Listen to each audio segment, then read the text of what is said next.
Pagi datang, umur berkurang, langkah kaki terus berjalan. Kita sibuk mengejar dunia, seakan hidup takkan berakhir jua. Rumah megah dan harta benda takkan ikut ke alam sana.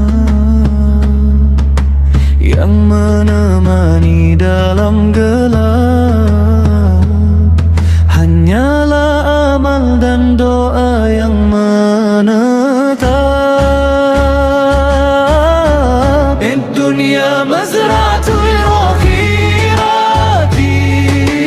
ya dunia hanalul wadang akhirat, tempat menanam segala amal yang nanti akan kita petik saat manusia pulang menghadap. Jika hari ini penuh dosa, apa yang akan kita bawa? Jika umur habis sia-sia, apa jawab kita di sana? Waktu muda cepat berlalu, tak terasa rambut memutih. Banyak mimpi telah dikejar, namun hati semakin rapuh dan letih. Kadang kita lupa pulang karena dunia terlalu terang. Padahal kubur memanggil pelang, menunggu setiap insan datang. Di dunia mazratul akhirati,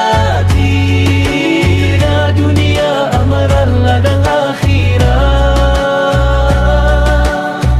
Hari ini kita menanam, esok semua akan dipemun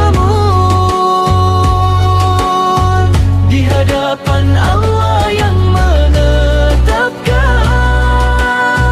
Bukan jabatan yang menyalatkan, bukan pujian manusia, namun hati yang penuh iman dan amal yang dijaga ikhlasnya. Tanamlah sabar, tanamlah sujud, tanamlah zikir dalam hidupmu. Karena satu air mata taubat bisa menjadi cahaya di kuburmu. Jangan tunggu tua datang untuk kembali mendekat, karena tak ada yang tahu kapan perjalanan ini tamat. Di dunia mazratul